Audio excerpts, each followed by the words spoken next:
Here we are, 26 2nd Avenue. Very few New Yorkers know the historical significance of this humble storefront. See this sign behind me? It says Matchless Gifts. It was the name of a curio shop that was here in the mid-60s, a name that turned out to be quite prophetic indeed. It's here where an ancient Eastern spiritual tradition took root and expanded throughout the world. This is where it all began, the very first Hare Krishna temple in the West. Take a look around. You can see how small it is. The Swami would come and sit on this end and lecture on the philosophy of Krishna consciousness. Although the Hindu Vaishnava tradition, also known as Krishna consciousness, goes back thousands of years and still has millions of followers in India, it was a very new thing in the West. So Bhaktivedanta Swami decided to incorporate his fledgling movement, and that happened in July 1966. He founded the movement as Iskcon, the International Society for Krishna Consciousness. When Srila Prabhupada came to this country, he did something that was quite daring, in the sense that his goal was to transplant a very well-established and very authentic and old tradition from India to the United States, to New York City, to the 60s counterculture. I mean, if you look at it comparatively, there couldn't be two more different cultures than these two. Within 12 short years after he left India, A.C. Bhaktivedanta Swami Prabhupada traveled across the globe 14 times, initiated thousands of disciples, established over 100 centers, several farm communities, as well as various charity and educational organizations. But what happened to his legacy after he passed in 1977? Where does his organization stand now, 5 decades after he established it?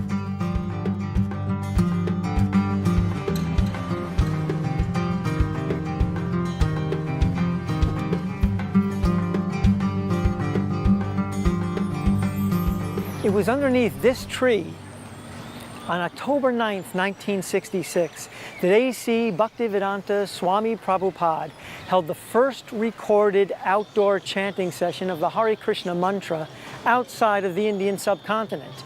Chanting the Hare Krishna mantra is one of the most important activities for Krishna devotees.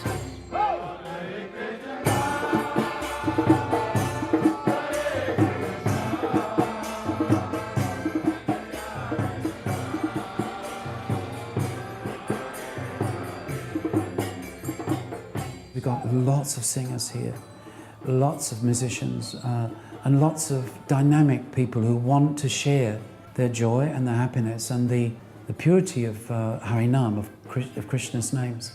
And so there are quite a few different initiatives going on. The Harinam itself goes out every day, and that is generally 2 to 3 hours. People from so many countries come here. So you can sing to all over the world when you come here on Harinam.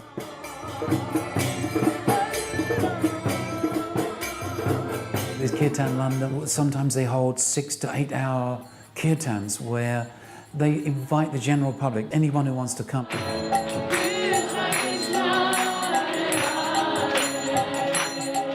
I always come to kirtan to go deep inside. Well, I cried even more than usual. It connects me with happiness. There's been kind of a surge over the last 15 years where we've seen more and more the youth of the Hare Krishna movement are just set alight by their desire to specifically do kirtan.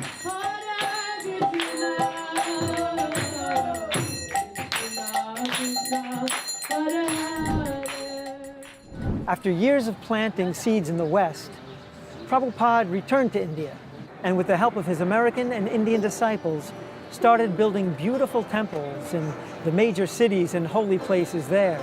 One of his main projects was to build a spiritual city in Mayapur on the banks of the river Ganges.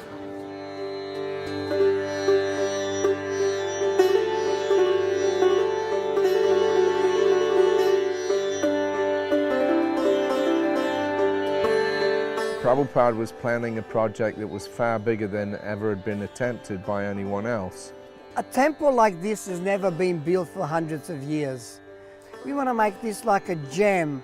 This temple, the Temple of Vedic Planetarium, can unite the whole world and establish the peace and prosperity all over the world. Well, Mayapur is the home for all devotees. I was born and brought up in England. I was born in Cape Town, South Africa. I was born in Detroit, Michigan, in America. I'm from Brazil. I was born in Bengal. My wife, Maya Pureshwari, is from Ukraine. I originally come from China. We actually had a visitor here once from the UN, and he said, wow, this really is the United Nations here. It's amazing how people can understand each other, although they're so different. We have a oneness on the spiritual platform, and at the same time we recognize the differences. There's variety as well. Mayapur is just a happy place.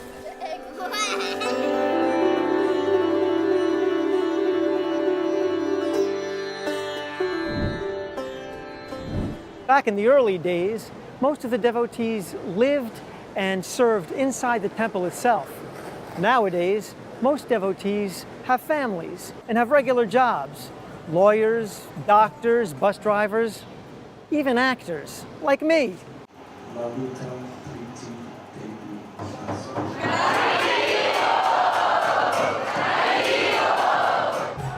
Today is the Ratha Yatra Festival in New York City. Although Prabhupada started his mission here in New York, his teachings have reached almost everywhere in the world now and have been making the kind of impact that, for some places, was unimaginable 50 years ago.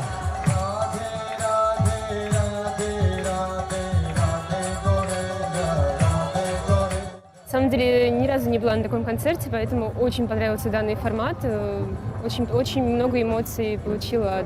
Я работаю в нефтяной компании полдня, в остальное время фотография, моя профессия. There is no material reasons why this movement grew so much. Definitely, grace of Srila Prabhupada and his way of presentation, because so far we distributed millions of his books, probably around 20 million of Prabhupada's books. And people just by reading his books become devotees, become convinced. His presentation is absolutely unique. I was interested in the literature, and I stayed in the movements because there was music. There was something I could connect to, and I could immediately find my role, my place in the community.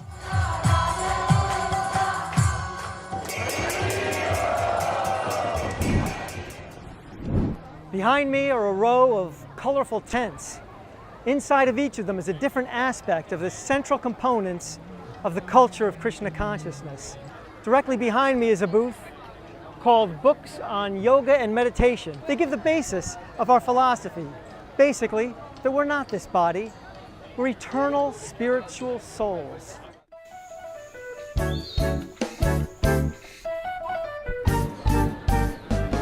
A BBT ela foi criada por Prabhupada há mais de 50 anos com o intuito de ter documentado, né, o seu conhecimento para poder levar para todas as pessoas, né, aquilo que ele acreditava.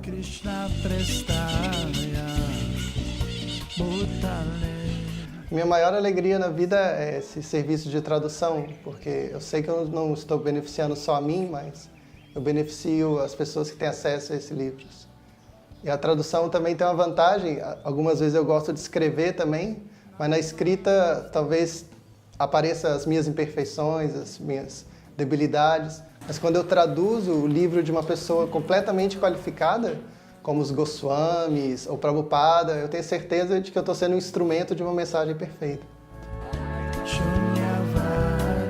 Então, me inspirou muito, né, distribuir livros, porque foi também através dos livros que eu pude mudar de vida, né, mudar meu nível de consciência, né, que mudou completamente a minha vida.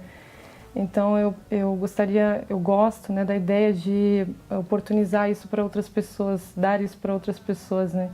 Algo que foi maravilhoso na minha vida, que outras pessoas tenham a oportunidade. A partir de 2009, em 2009 nós conseguimos distribuir 135 mil livros e desde então a nossa média anual é de 350 mil livros. A minha maior felicidade na vida é quando eu vejo que Prabhupada ele é reconhecido pelo serviço que ele fez e que faz para a humanidade.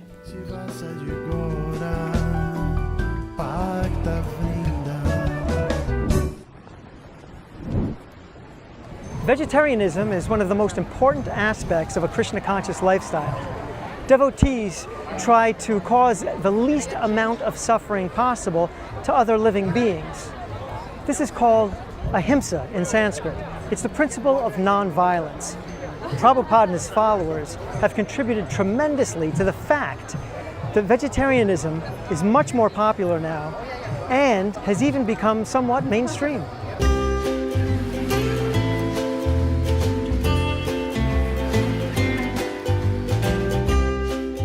Not that long ago, it was kind of unheard of to have a vegetarian restaurant. And I would dare say that Hare Krishna are probably the first people in Australia to do one. There were teary moments and, you know, a lot of blood, sweat and tears. But, you know, I think if you want to establish something great, you have to go through those kind of crazy processes. And now it's a massive, you know, massive sort of lifestyle choice. If you say clean eating, vegan, all that sort of stuff, now it's embraced. And I think we did a lot of the groundwork for that. It's kind of an exciting new world of vegetarian prasadam distribution.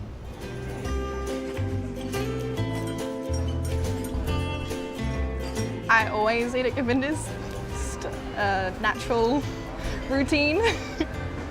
The best recipe for people to be happy, I think that developing an attitude of service towards other people.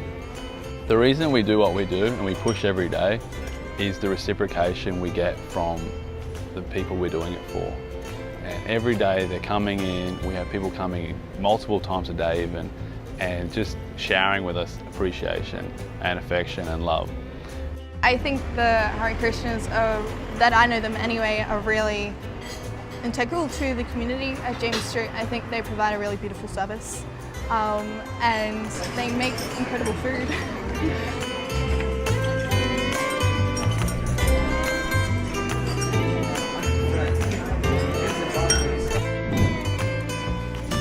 Giving out prasadam, or sanctified vegetarian food, is a symbol of love and care, and is an integral part of the ancient spiritual Indian culture. When Prabhupada first started attracting followers, he personally cooked for them and personally fed them. Later on, he asked his disciples to make sure that no one ever went hungry within a 10-mile radius of any Iskcon center.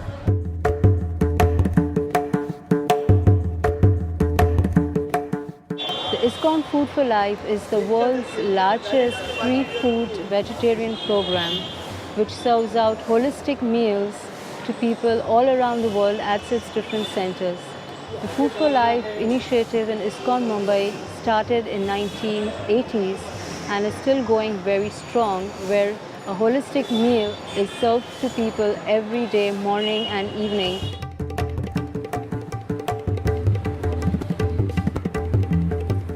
So we started this project in the year 2004. It was a very humble beginning. On the first day, we went to one school which had only 900 students. 11 years down the road, we have set up 20 kitchens in different parts of the country. We have a presence in 8 states, and we are feeding 1.2 million kids every day.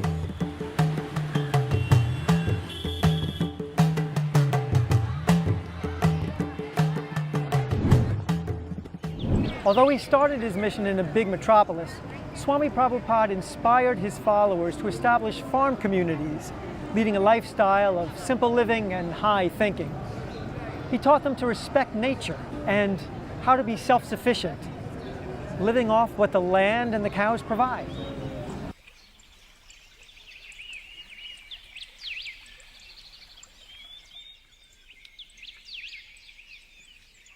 Számunkra a környezetvédelem az nem csak egy jelmondat, amit kiteszünk valahova az ajtó fölé, és arról és azt meditálunk nap, mint nap, hanem mi gyakorlatban az életmódunk a legfőbb környezetvédelmi programunk. Közösségünkben 130-an élnek, és ehhez szükséges zöldséget, gyümölcsöt, gabonát, tejet, tejtermékeket meg tudjuk termelni. Gabonából több mint 10-szeres túltermelésünk van. At the moment we have around 50 cows and oxen. We have our own water system. So Krishna Valley is completely off the grid. No gas, no water, no electricity is coming in. Krishna Valley has a really great reputation of being the largest sustainable eco-village in Europe.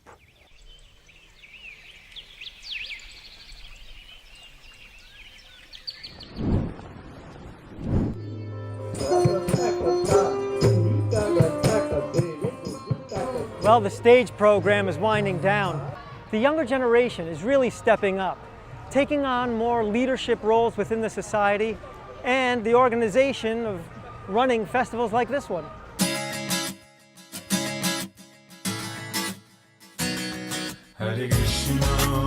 I've always felt that my mission is to be of use. I have a teaching degree, so my primary job is teaching. What we really look at is a holistic approach to education. They teach science, they teach mathematics, they teach reading, they teach how to write, they teach how reading comprehension, and lots of other stuff, including about Krishna. And so that's why I really like this school. Everything that we do, it's age appropriate, and it's done with the eye of just creating these positive spiritual experiences that they can look back on and want to continue or relive in some way. I want to be an ecologist and save Krishna's trees.